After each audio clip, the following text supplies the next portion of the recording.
What's up, y'all? Welcome back to a brand new video. This is episode 4 of 7 of a series that I'm doing where I am casting the Harry Potter TV show that's coming to Max. Just a quick rerun.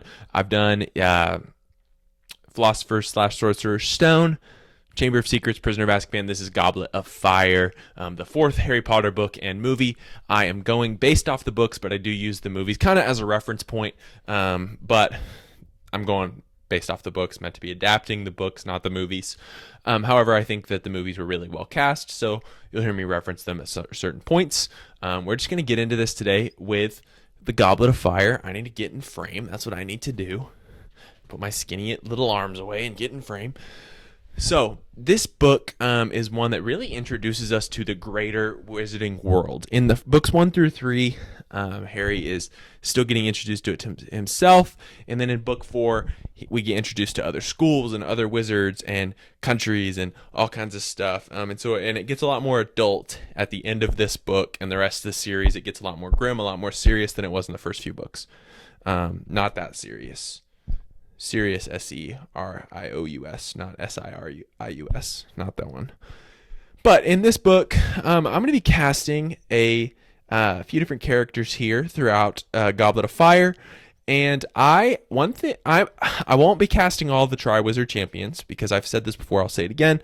I think the students should be young, relatively unknown actors, but I actually do have a pick for Mr. Cedric Diggory, just because I thought this would be a good one. Again, I would be perfectly fine if they cast an actor that I had never heard of, that had never worked in on a production like this before. I think that would be just fine. But I do have a pick, and we're going to start with that pick for Mr. Cedric Diggory. I'm going to move this back just a touch, not so you can see my closet, but so you can see my whole head. There you go. How's that look? Great. So, Cedric Diggory is 17, 18 in Goblet of Fire. The actor that I cast is currently 20, so will be like 24 to 25, I would assume, when they actually film Goblet of Fire, assuming that they're on track to do it a year like that. Cedric is first introduced in Prisoner of Azkaban briefly, so I would assume they would take that route in the books or in the show, just so we know who he is prior to. I think this actor has a very young face, though, so I think he could pull off being a 17, 18-year-old, and that is star of House of the Dragon, Harry Collett, I believe is how you say his last name, is Collett or Collett, but this is a picture of him right here. He plays Jacaerys Jace Velaryon, Prince Jace on House of the Dragon, so he's like this. I mentioned this prior to. He has the connection already with Max. He's worked on a show like this before. I could imagine that it will be comparable in the Game of Thrones House of the Dragon in production, in size, in things like that. So I think that's good. I think he has the charm to play the popular nice guy in Cedric Diggory, and I mean this in a nice way because I'm personally a Hufflepuff. I know, shocking. I'm personally a Hufflepuff, so I mean this in a nice way. This dude just looks like a Hufflepuff to me. He looks like he would be nice. He looks like he would be friendly. And there you go. Harry Collett as Cedric Diggory. Another character we meet in Goblet of Fire, but don't realize that we meet, is Barty Crouch Jr. So I would push for him to be featured more heavily in flashbacks and dream sequences or whatever, especially because in the movies, again, I'm going to use the movies as a reference. They cast David Tennant, who is a phenomenal actor, and my only complaint about him as Barty Crouch Jr. is that I would have loved to have seen more of him. So, however they feel like they can do that with good storytelling. Now, the guy that I have casting here, I've actually seen him as a popular fan cast for Peter Pettigrew, and I believe people mean that in a younger version, but he's closer to the age that Peter Pettigrew should actually be, and that is Dane DeHaan. Again, mean this in the nicest possible way. Dane DeHaan just looks like a villain. I'll admit, I've only seen a few things that he's in, but he always plays a villain. His popular roles are, he plays Harry Osborn in The Amazing Spider-Man 2. He plays the lead character that becomes a villain in Chronicle, great film. And I think he can bring the cunning, the sleaziness, but more than anything, the cunning, the cleverness of a Barty Crouch Jr. So, Dane DeHaan as Barty Crouch Jr. Now to Barty Crouch Jr.'s father, you'll never guess his name, that's right, Barty Crouch Sr., who plays a bigger role in the book than he does in the film, though he's still a heavily featured character. Now, for this ministry official, who means business, he was on track to be the minister for magic in the books before before it came out that his son was a Death Eater, and that derailed his career. I'm making sure my wife didn't text me. And that would be Mark Strong.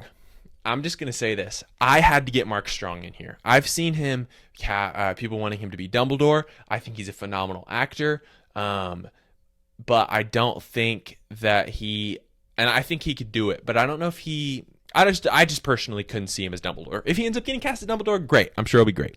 But he's 61 years old, so he's the right age to play Dane DeHaan is 38, I believe. He's the right age to play his dad. His most famous work, at least for me personally, when I think of him, is the Kingsman movies, the two Kingsman movies, which I just watched again recently.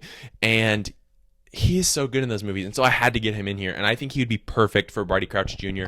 He's stern and buttoned up, and yeah. So Mark Strong as Barty Crouch Sr. I think I might have said Jr. just a second ago. Now, most of the time in which we see Barty Jr. he is hiding as Mr. Alastor Moody, a.k.a. Professor Mad-Eye Moody. And I had a few ideas for casting Moody. Literally, I did this with a different role as well. But I was like, oh, Brendan Gleeson, he would make a good Mad-Eye Moody. And then I'm like, oh, the reason I think that is because he freaking played him in the movies. Duh. So, but other actors I thought of were Graham McTavish, for one. I know him. He has a brief role in House of the Dragon Season 1, and he plays Dwalin in the Hobbit trilogy, but he's known for other roles as well. But I landed on Stephen Graham. And now, Stephen Graham, for me personally, he's one of those actors who he's not instantly recognizable by name or by face, but when I see him, I'm like, that guy looks so familiar. And then I look it up, and he's been in so many different things. He's gruff, he's edgy, and I just think that he's a good character actor, and he could pull off a fake eye and a peg leg. So, Stephen Graham as Mad-Eye Moody. Now, I don't have a cast for Madame Maxime. One that I saw online was Gwendolyn Christie. But I think they should go with a French actress. I like Gwendolyn Christie. People are just saying that because she's tall.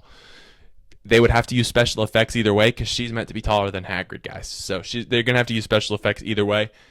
And just because I personally don't know any actresses that are quite that big. I'm not super familiar with many French actresses of that age that I thought would work. So I'm just going to skip it, and we'll see. If you guys have let me know in the comments if you have one. But for her counterpart from Durmstrang, Igor Karkaroff, I would go with Numan Akar. So he is Turkish. It is Igor Karkaroff. His country of origin is unknown. It just kind of says most likely Eastern Europe. I tried to go, an actor from the proper country, but we don't really know what country that is. So I was comfortable going with an actor from Turkey. And so I went with Numan Akar. He is 49 years old. He's kind of similar to Stephen Graham, where he's just been in a lot of things. He's not necessarily super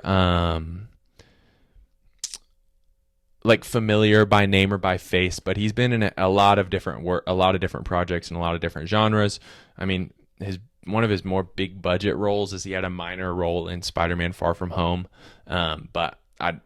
Anyways. I digress. Numan Akar as Igor Karkaroff. Now, a minor antagonist that we meet is reporter Rita Skeeter. I always want to say Rita Skeeter or Rita Skeeter. Skeeter! So I'm pulling from the Game of Thrones alumni pool for this one, and I would go with Natalie Dormer. So she has the experience, just like I was talking about with Harry Collette, of a big budget TV show, specifically with HBO. And something about this just feels right to me. I just feel like it would work.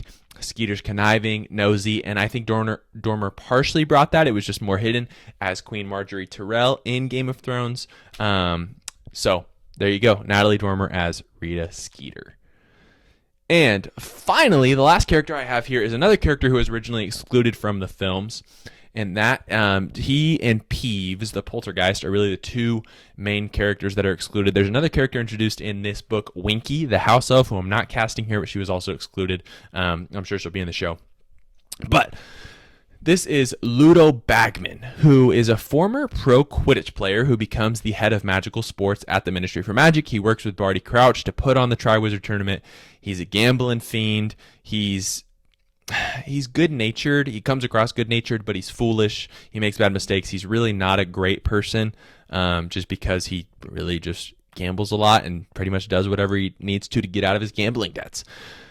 Now, I'd say if you made him slightly grumpier, right, an old Quidditch player, you let him drop a few F-bombs, which they're not going to do in the Harry Potter show. I'm not saying they need to. I'm just saying imagine it for a second. He sounds like a very familiar character. He's here, he's there, he's every freaking where. Roy Kent, baby. I would cast Brett Goldstein in this role just because I think he is a fantastic actor. I want to see him in more places. And you may be thinking, oh, he's just a grumpy actor. He can't play anything else. Well, that makes me think that you probably haven't seen him in anything other than Ted Lasso, which is okay. I'm not shaming you for that. That's all right if that's all you've seen him in. I'll tell you what I would recommend is his movie that he made, I believe it came out in 2015, called Super Bob, where he plays a postman named Bob who gets superpowers. It is a hilarious film. He is hilarious in it, and he has comedy chops. If you don't believe me, he wrote a lot of Ted Lasso. He was one of the head writers. He also created the show Shrinking, which he will have I believe it's a guest role or a supporting role in season 2. Some people think it's going to be as Roy Kent and it's going to be across universe. I don't know. Anyways, I don't know. Brett Goldstein, though, I would cast him as Ludo Bagman because I love him. I think he's a phenomenal actor, and he seems like a great dude as well, which is always nice, you know. So there you go. That's what I have for Goblet of Fire, just those few castings there. Stay tuned for episode 5, which is going to be Order of the Phoenix. Thank you guys so much for watching. Let me know down in the comments, especially if you're watching this far. Let me know if there's any of these that you had someone in mind for or that sparked, or if you agree or disagree with any of mine. If you disagree, that's okay. Not going to hurt my feelings. I'm not going to be mad at you. I want to know. And tell me why, because maybe I'll hear what you have to say, and I'll be like, yeah, that's a good point. Like I had somebody comment on my first couple videos saying that he thought that James and Lily should be cast as teenagers, so that by the time Deathly Hallows and the later films where they have more scenes rolls around, they would be the right age. And I think I'm not opposed to that idea. I just am not sure how I would feel in the first season if James and Lily staring back at Harry in the Mirror of Erised are teenagers or teenage actors, but maybe it could work. Let me know. But I really want to hear feedback on this. I think this is a collaborative effort, even though I already have all mine there. I want to know what you guys have to say. So stay tuned for episode 5, Order of the Phoenix. Thanks so much for watching. Peace!